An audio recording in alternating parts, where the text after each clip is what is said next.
Tuhan, selamat sore jemaat yang dikasihi oleh Tuhan. Selamat kita beribadah kepada Tuhan Yesus Kristus. Saya undang jemaat Tuhan untuk bangkit berdiri, kita akan mulaikan ibadah kita. Kita angkat pujian, Ku Punya Pencipta.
Mari kita berdoa. Terima kasih Bapa, kembali kami datang kepadamu pada sore hari ini. Kami bersuka cita Tuhan karena kami boleh melihat saudara-saudara kami sudah ada di tempat ini. Kami datang untuk memuji dan memuliakan nama-Mu Tuhan, menyembah Engkau, meninggikan nama-Mu Tuhan Yesus. Betapa Engkau sudah memelihara kami ya Tuhan Yesus. Terima kasih Tuhan, sucikan, kuduskan dan layakkan kami Tuhan Yesus pada ibadah sore hari ini Tuhan. Supaya benar-benar Tuhan sukacita kami adalah sukacita yang sesungguhnya dari Engkau. Dan kalau kami mau mendengar suara-Mu Tuhan, suara yang menyejukkan hati kami, suara yang memberikan ketenangan, suara yang memberikan damai sejahtera. Terima kasih Tuhan, terima kasih kalau Engkau masih mau berbicara kepada kami Tuhan, karena kami mau mendengar dan kami mau melakukan apa yang Engkau kehendaki. Terima kasih Bapak, urapi semua pelayan-pelayan-Mu yang melayani pekerjaan-Mu pada sore hari ini. Juga setiap kami yang ada Tuhan, yang berbakti, yang beribadah Tuhan, Engkau berkati Tuhan Yesus. Terima kasih, di dalam nama Tuhan Yesus Kristus kami berdoa dan mengucap syukur. Haleluya, amin. Tuhan silakan duduk. Kita mau memuji Tuhan, kita angkat pujian. Kesukaan dari Tuhan, kekuatanku.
Saya undang jemaat Tuhan untuk bangkit berdiri.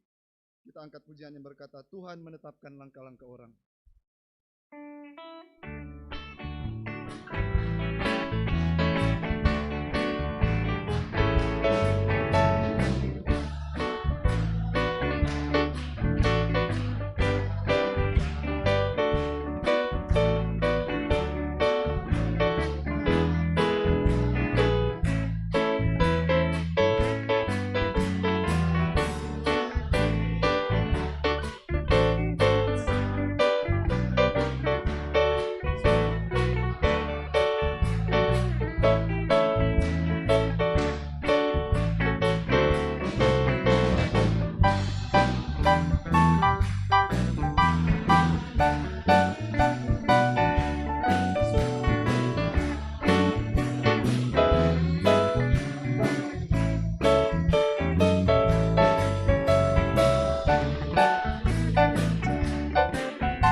Tuhan, jemaat Tuhan dipersilakan dulu kembali. Saya mengundang buat jemaat Tuhan yang rindu menyaksikan cinta kasih Tuhan, saya persilakan maju ke depan.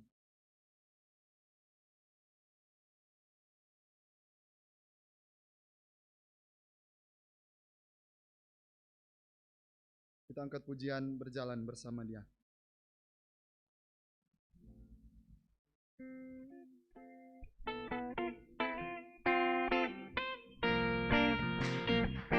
Semua jemaat Tuhan untuk bangkit berdiri.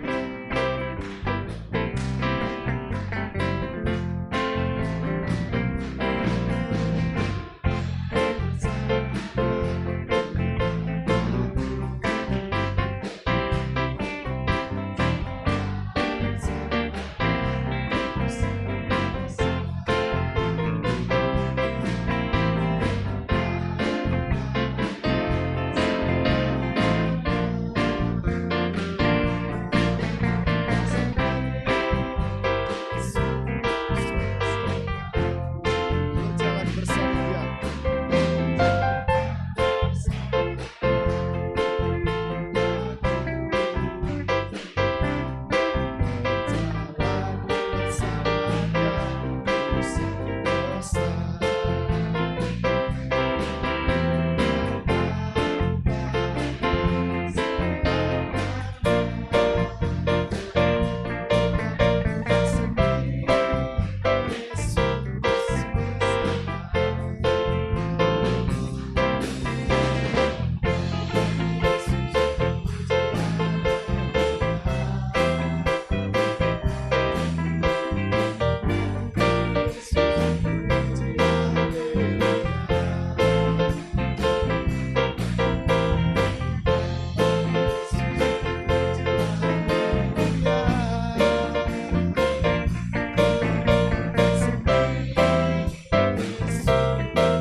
Ada yang mau bersaksi?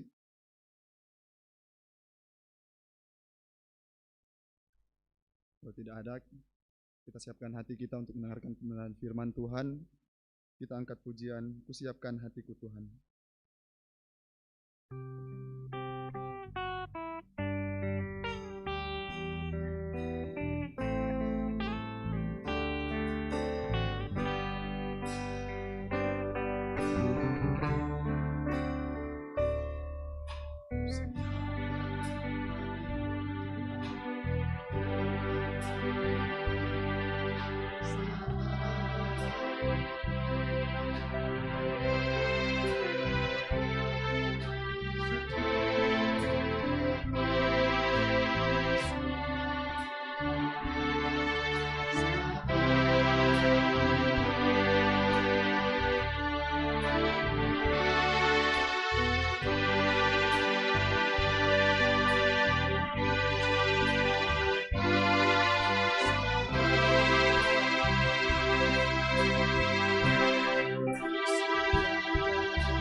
siapkan hatiku Tuhan, mendengar firman-Mu.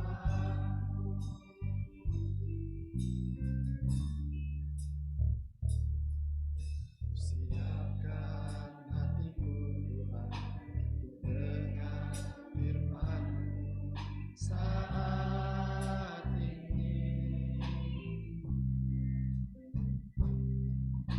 Sujud menyembah-Mu Tuhan, masuk hadirat-Mu saat ini. Curahkan urapan-Mu Tuhan bagi jemaat-Mu saat ini. Ku siapkan hatiku Tuhan, untuk dengar firman-Mu. Firman-Mu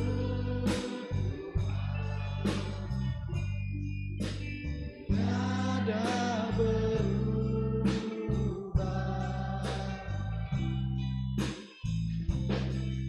dahulu sekarang selama-lamanya tiada berubah. Firman-Mu Tuhan, tolong hidupku. Ku siapkan hatiku Tuhan, untuk dengar firman-Mu. Ku siapkan hatiku Tuhan, untuk dengar firman-Mu.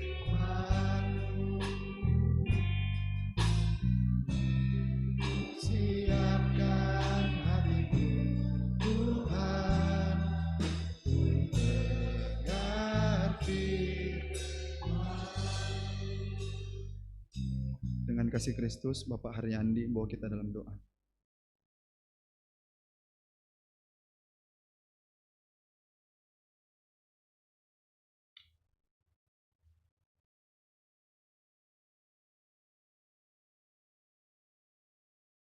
Saudara-saudara yang kekasih, mari kita berdoa. Bapa kami di dalam sorga, Bapa kami di dalam nama Tuhan Yesus, kami bersyukur, kami berterima kasih kalau sore hari ini kembali kami boleh ada di rumah-Mu Tuhan. Kami sudah memuji dan memuliakan nama Tuhan. Kami percaya puji-pujian yang kami naikkan boleh menyenangkan hati Tuhan. Terima kasih Tuhan, kalau sebentar kami akan mendengar firman-Mu. Kami akan mendengar suara-Mu Tuhan. Kami akan mendengar nasihat yang daripada Tuhan. Dan kami percaya kami semua yang datang sore hari ini, kami diberkati oleh Tuhan. Bahkan saudara-saudara kami yang tidak hadir saat ini mungkin karena sakit, Tuhan juga memberkati mereka. Urapi hamba-Mu yang akan menyampaikan firman-Mu Tuhan. Biar kuasa Tuhan bekerja. Engkau berkata-kata kepada kami sore hari ini. Terima kasih Tuhan. Di dalam nama Tuhan Yesus kami berdoa dan mengucap syukur. Haleluya. Amin. Pekerjaan selanjutnya saya serahkan pada hamba Tuhan yang melayani, Bapak Pendeta Jamaluddin Sitorus.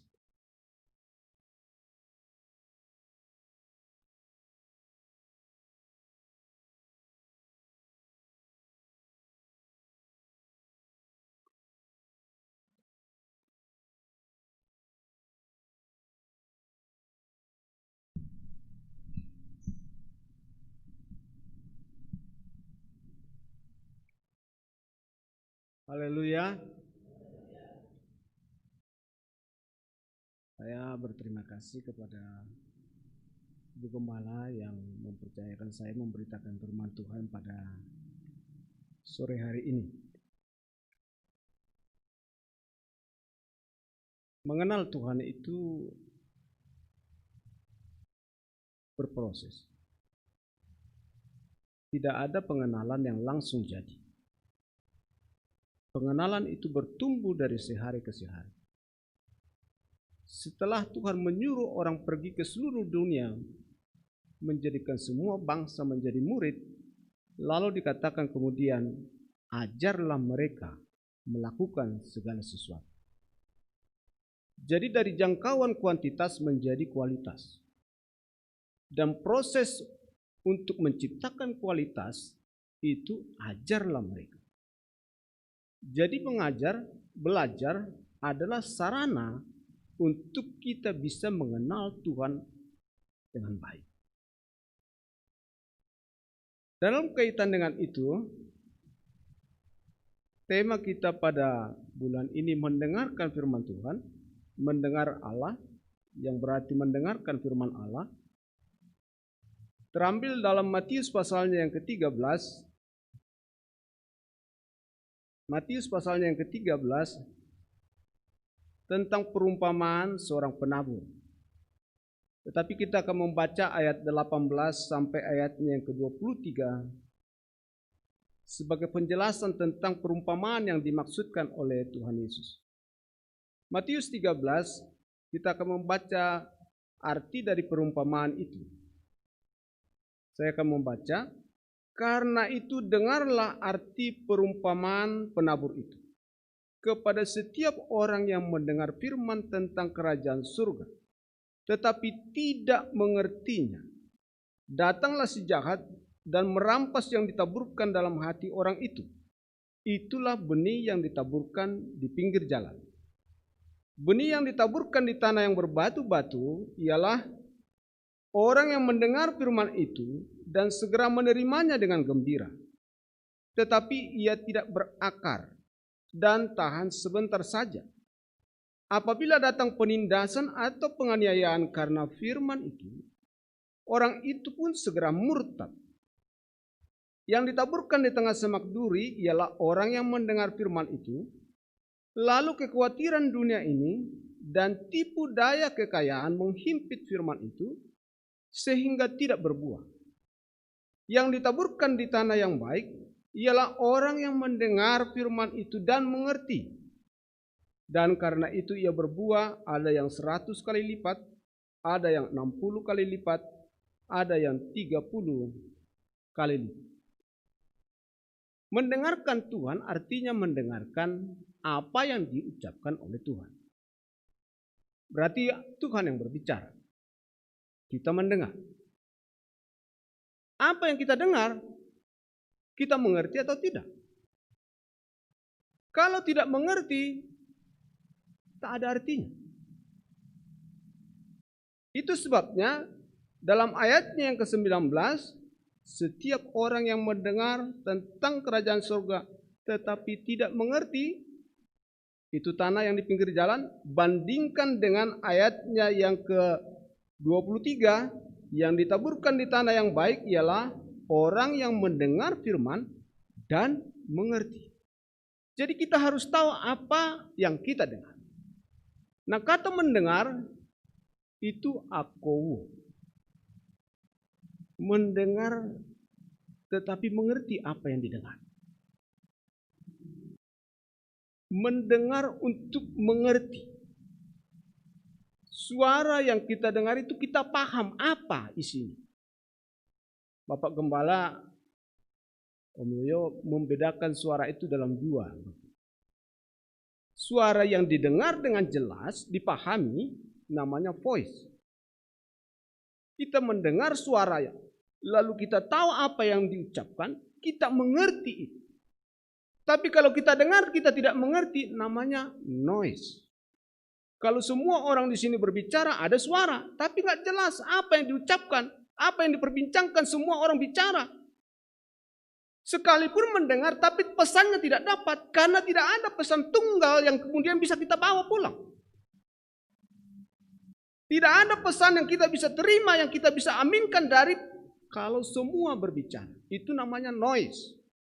Voice itu mendengar, mengerti.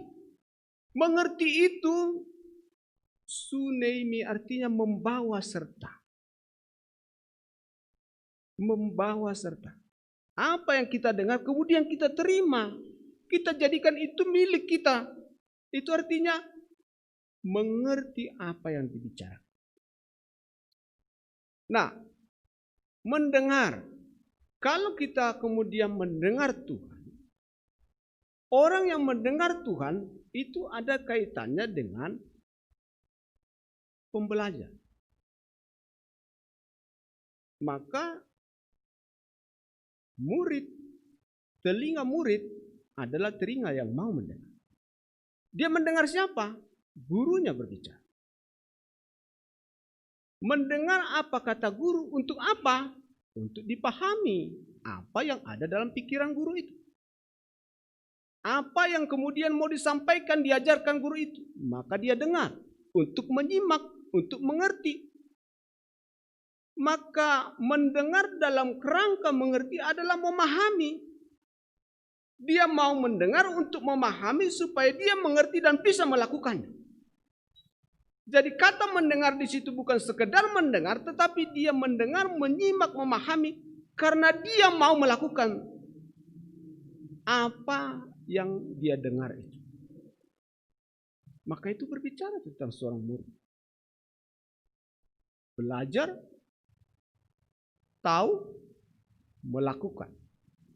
To learn, to know, to do, to behavior.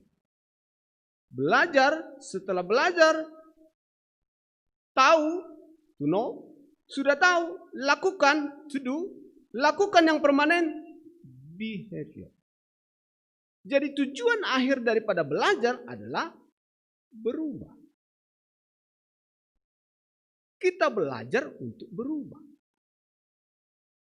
Sasaran akhir yang mau dicapai dalam belajar ini adalah perubahan-perubahan ke arah yang lebih baik. Dan firman Tuhan adalah benih yang akan mengubah hidup orang untuk berubah.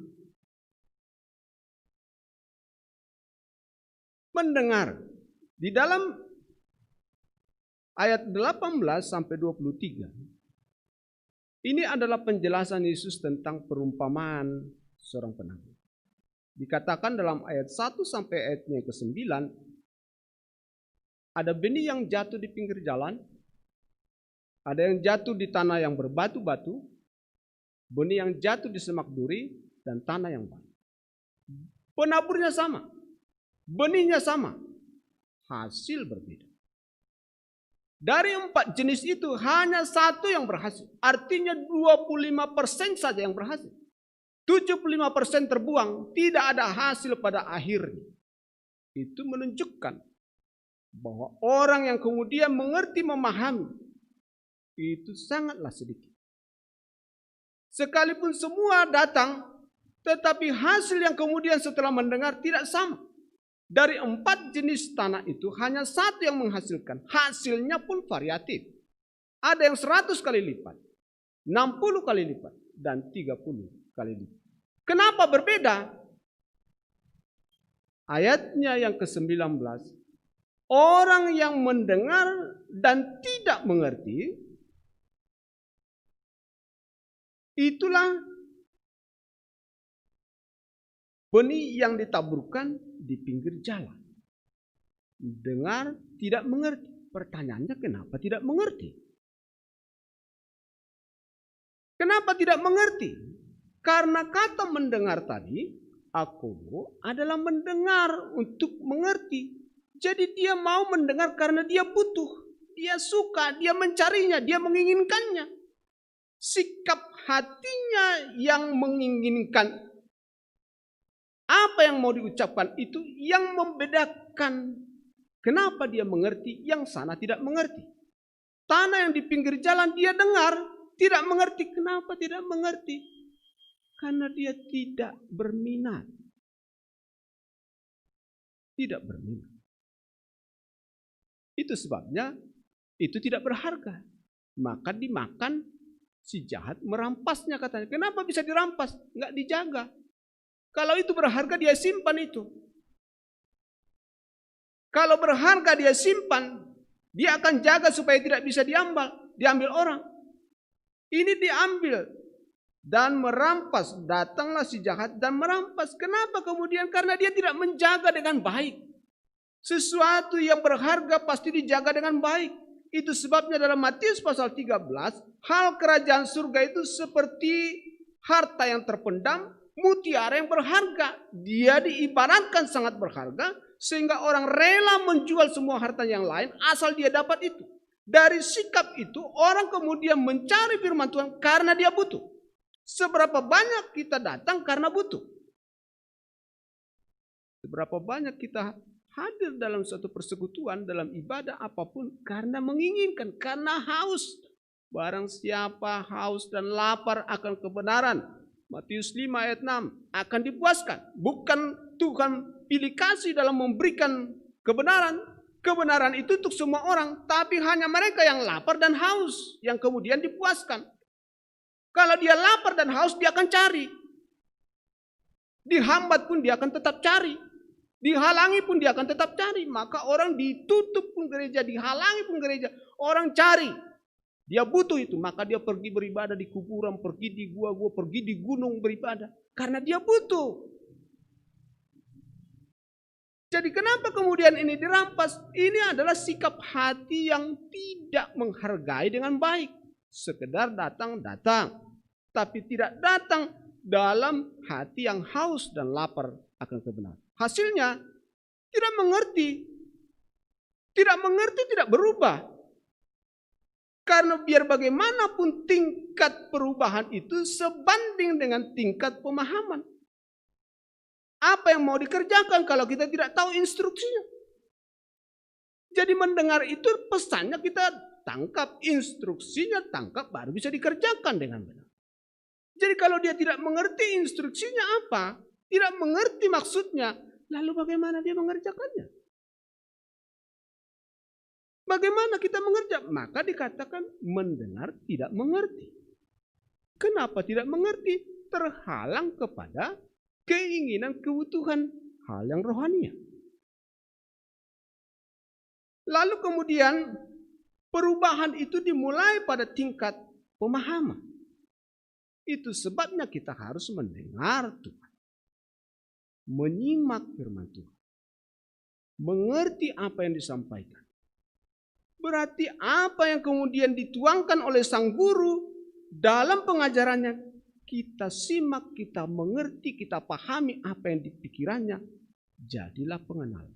Jadi pengenalan itu ada pada tingkat pikiran dan hati. Biar saya tahu istri saya namanya Tita Simanjuntak, usianya berapa, tanggal berapa, lahir di mana, itu bukan pengenalan. Karena nggak ada artinya apa-apa itu, nggak terlalu berpengaruh. Tapi kalau saya tahu apa yang ada di pikirannya, saya tahu apa yang dalam hatinya, itulah pengenalan. Orang yang bisa mengenal pikiran orang lain, orang yang bisa memahami hati orang lain, lalu kemudian dia terima, berarti dia mempersamakan pikiran dan hati. Hendaklah kamu sehati sepikir. Sehati sepikir dengan Tuhan berarti belajar firman Tuhan. Ketika pikiran Tuhan ini kita terima dan dia memperbaiki pikiran kita, menyesuaikan hati seperti yang Tuhan mau, jadilah dia mendekat. Karena hanya orang yang sehati dan sepikir yang bisa mendekat, melekat. Tidak mungkin orang yang tidak sehati dan sepikir bisa mendekat dan melekat. Jadi kunci daripada kedekatan, kelekatan adalah pikiran, hati sejenis. Maka dia bisa berjalan bersama. Kalau pikiran dan keinginan hati saya ke sana, dia maunya ke sana, bagaimana kita bisa jalan bersama? Yang ada yang menjadi keinginan saya dan pikiran saya A, yang ada pikiran dan istri saya adalah B, bagaimana bisa berjalan bersama? Jadi mempersamakan pikiran dan hati itu sama seperti mempersamakan hidup. Berarti harus ada dia memahami saya memahami dia, saling memahami. Dan Tuhan telah mengungkapkan apa yang menjadi kehendaknya bagi manusia ini dengan firman Tuhan ini. Maka ini harus dipahami. Tidak memahami, tidak ada hasil. Tidak ada perubahan. Sudah bertahun-tahun tidak ada perubahan. Kenapa? Kita menjadi anggota gereja yang tradisional. Yang kedua, benih yang ditaburkan ayat 20 di tanah yang berbatu-batu ialah orang yang mendengar firman itu dan segera menerimanya dengan gembira. Tetapi ia tidak berakar dan tahan sebentar saja. Apabila datang penindasan atau penganiayaan karena firman itu, orang itu segera murtad. Dia dengar, dia mengerti, tapi tidak dalam. Tidak berakar dengan dalam. Maka ketika ada datang kesulitan hidup, dia murtad. Kenapa dia murtad? Antara apa yang diimani dengan realita kehidupan jauh sekali jaraknya. Tuhan berkata Allah mengasihi. Tuhan berbicara dia maha kuasa. Tapi kenapa saya susah? Kenapa saya menderita? Kenapa saya begini? Kenapa saya begitu? Khotbahnya berapi-api, Allah kita besar, dahsyat. Kenapa saya begini? Dan dia tidak bisa memahami itu. Kesulitan itu menjadi batu sandungan. Batu sandungan itu yang membuat dia terjatuh. Murtad. Murtad artinya dia kemudian berbalik arah. Dalam Ibrani pasalnya yang ke-6, ayat 4-6, orang yang murtad adalah orang yang sudah mendengar firman Tuhan. Yang sudah pernah mengecap karunia surgawi. Namun yang murtad lagi. Jadi dia sudah mengerti. Hanya tidak berakar. Tidak dalam. Kalau seandainya Ayub tidak mengerti, memahami, mengenal Tuhan dengan baik, dia pasti murtad itu. Tapi karena dia mengenal Allah dengan baik, maka dia memuji Tuhan di balik di dalam kesulitan hidup. Sekalipun Abraham tidak mendapatkan yang dijanjikan oleh Tuhan sampai mati dia mengenal Allah dengan baik. Itu sebabnya dia tetap percaya kepada Tuhan. Pengenalannya dalam, melampaui batas-batas jasmania. Itu sebabnya sekalipun kenyataan hidup jasmania lahiriah ini tidak sejalan seperti yang kita pahami bahwa Allah itu besar, dia bisa mengerti. Dia bisa memahami. Dia mengenal Allah dengan baik. Itulah yang membuat dia bertahan. Tetapi orang ini tidak bisa. Itu sebabnya dikatakan dalam ayatnya yang ke-20, ayat 21, tetapi ia tidak berakar dan tahan sebentar saja apabila datang keadaan. Keadaan suatu situasi yang ekstrim. Dia tidak bisa menerimanya. Dan itu yang kemudian dia tidak bisa kaitkan dengan firman Tuhan. Buat apa saya ikut Tuhan kalau saya susah? Wah iya, kalau untuk sekarang tujuannya ya memang ya. Tapi kan ini kan hidup ini selama-lamanya. Kalau kita sudah mati kan kita masih hidup. Hidupnya di mana? Itu yang menjadi pertanyaan. Hidup di surga atau di neraka? Jadi tidak berakar, tidak dalam. Yang ketiga, ayat 22, yang ditaburkan di tanah semak duri ialah orang yang mendengar firman lalu kekhawatiran dunia ini dan tipu daya kekayaan menghimpit firman itu sehingga tidak berbuah. Mengerti, tapi prioritas hidup yang membuat dia tidak bertumbuh. Itu seperti Esau yang kemudian tidak menghargai pilihan yang sudah diberikan sebagai anak sulung baginya. Yang akhirnya membuat dia tercampak. Karena apa? Dia menginginkan keinginan dunia ini. Esau menginginkan kenikmatan daging. Itu sebabnya kemudian dia terpinggirkan. Karena dia tidak bisa menentukan prioritas. Tidak bisa menyangkal diri. Tidak bisa mengatasi keinginan daging. Kita ini manusia berdosa. Saya punya kelemahan, syarat kelemahan. Setiap orang punya kelemahan. Ketika saudara melihat kelemahan orang lain juga melihat kelemahan saudara. Itu sebabnya Selumbar di mata saudaramu dapat engkau lihat, katanya. Tapi balok di mata kita tidak bisa kita lihat. Artinya kita lebih bisa melihat kekurangan orang lain daripada kekurangan kita.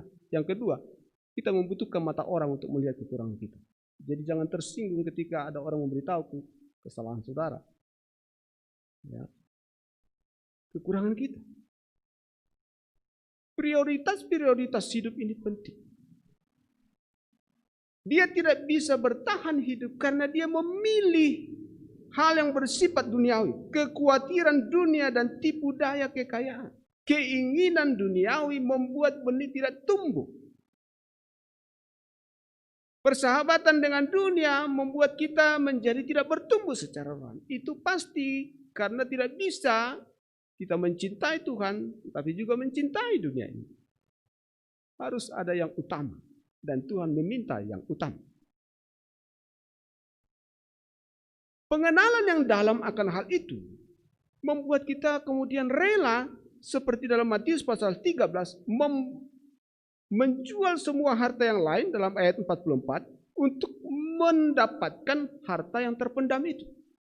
Pada akhirnya pengenalan itu akan membuat orang menjadi semakin dalam dan semakin mencintai firman Tuhan itu. Itu proses, tidak datang dengan begitu saja. Itu berproses, pengenalan itu berproses. Lalu kemudian yang keempat, yang ditaburkan di tanah yang baik, ialah yang mendengar firman dan mengerti. Mendengar dan dia tahu apa yang dia dengar, dia paham, dia mengerti dan dia terima itu, dia aminkan itu. Dia jadikan itu menjadi bagian daripada miliknya. Melengkapi hidupnya. Mengerti itu artinya menerima, ya, menerima, membawa serta dalam arti secara arti kata sunemi artinya membawa serta. Artinya dia jadikan itu menjadi miliknya. Mendengar, mengerti, maka dikatakan dia berbuah 100 kali lipat, 60 kali lipat, 30 kali lipat. Kenapa berbeda variasi? Karena tingkat pengertiannya tidaklah sama. Kedalaman pemahamannya tidaklah sama. Maka ada orang yang bertumbuh cepat, ada orang yang bertumbuh agak lambat, ada yang lambat. Perubahan itu jadi berbeda karena tingkat pengertian yang berbeda. Pengenalan adalah berproses. Kita mengenal Tuhan melalui firman-Nya. Maka kita membutuhkan firman Tuhan ini untuk menjadi sarana memahami apa yang ada dalam hatinya Tuhan, pikirannya Tuhan. Mendengar Tuhan berarti kita memposisikan diri kita murid. Tuhan berbicara, Tuhan bersuara, Tuhan berfirman, kita dengar. Itu arti mendengarkan Tuhan. Kita memposisikan diri kita murid. Kata murid itu adalah pembelajar yang mau memahami sesuatu. Kata murid itu adalah dalam bahasa Inggris katanya disciple. Orang yang berdisiplin di dalam aturan. Yang mengikuti sang guru. Oleh sebab itu, seorang murid pada akhirnya akan mengikuti guru itu. Seperti guru itulah murid itu akan mau. Kalau kita menjadi murid Kristus, mau tidak mau, ini harus dipahami. Pengenalan itu tidak turun dari atas begitu saja, tinggal di kepala lalu tinggal di hati, tanpa firman ini. Maka Roh Kudus akan membawa kita ke dalam seluruh kebenaran. Roh Kudus akan menolong kita untuk mengerti firman Allah. Tingkat pemahaman kita mungkin berbeda, sehingga kemajuan bisa berbeda. Tetapi mari kita posisikan diri kita bagaimana seharusnya menjadi mendengar. Di dalam ayat yang ke-9 pasal 13, siapa bertelinga hendaklah ia mendengar. Ini soal sikap mendengar. Dan Yesus berbicara dengan perumpamaan. Dengan maksud apakah Yesus berbicara dengan perumpamaan? Perumpamaan adalah menyampaikan suatu ajaran, suatu pesan dengan cara yang lain. Ada A, tapi dia mengumpamakan A dengan sesuatu yang lain menjadi B. Jadi perumpamaan adalah menyampaikan sesuatu dengan cara yang berbeda. Oleh sebab itu, perlu ada suatu kegigihan untuk memahami maksudnya apa ya. Maksudnya apa ya? Itu kan membutuhkan suatu keseriusan untuk paham apa maksudnya. Karena dalam konteks ini, Yesus berbicara kepada murid-murid dengan perumpamaan, apa maksudmu Tuhan? Kalau kita melihat di dalam ayat 10, mengapa engkau berkata-kata kepada mereka dalam perumpamaan? Tujuannya adalah untuk menyembunyikan sesuatu dan memperjelas sesuatu. Kenapa kemudian itu menyembunyikan sesuatu? Karena dibutuhkan ketekunan untuk memahami maksud perumpamaan itu. Tetapi bagi seorang murid yang sudah mulai mengerti, itu justru memperjelas sesuatu. Bagaikan air di daun talas. Itu artinya orang yang selalu bimbang. Oh iya, karena kalau ada daun talas ditaruh air, dia goyang-goyang air itu. Nggak ada yang bisa tetap. Jadi perumpamaan ini memperjelas maksud yang dimaksud. Tetapi bagi orang yang belum menjadi seorang murid, dia tidak mengerti itu. Dia tidak paham itu. Maka dibutuhkan telinga seorang murid untuk memahami firman Tuhan. Mendengarkan Tuhan adalah tema penting bagi kita. Tidak mungkin kita mengenal Tuhan kalau kita tidak memahami apa yang kita dengar. Dan Tuhan telah mewahyukan, menuliskan firman Tuhan ini bagi kita. Inilah cara kita mendengar. Saya dan saudara, pemahamannya berproses. Seiring dengan waktu kita semakin kenal. Begitu, saya sudah kenal dia. Yang kita kenal sekarang, 20 tahun lagi kita akan berkata, saya kenal dia. Tapi kenalnya sudah lebih banyak lagi. Pengenalan saya kepada pasangan saya ketika baru menikah dengan setelah 20 tahun, itu tetap masih mengenal, belum selesai pengenalan. Terus proses terus sampai mati.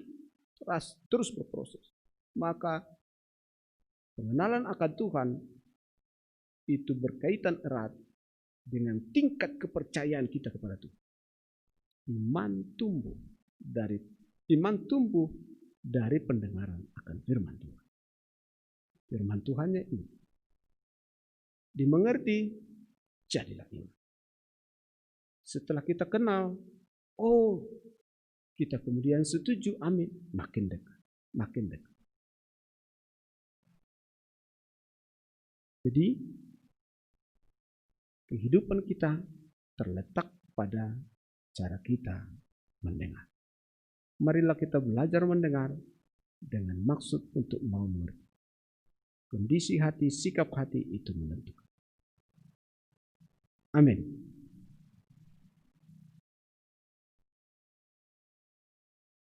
Kita akan berdoa.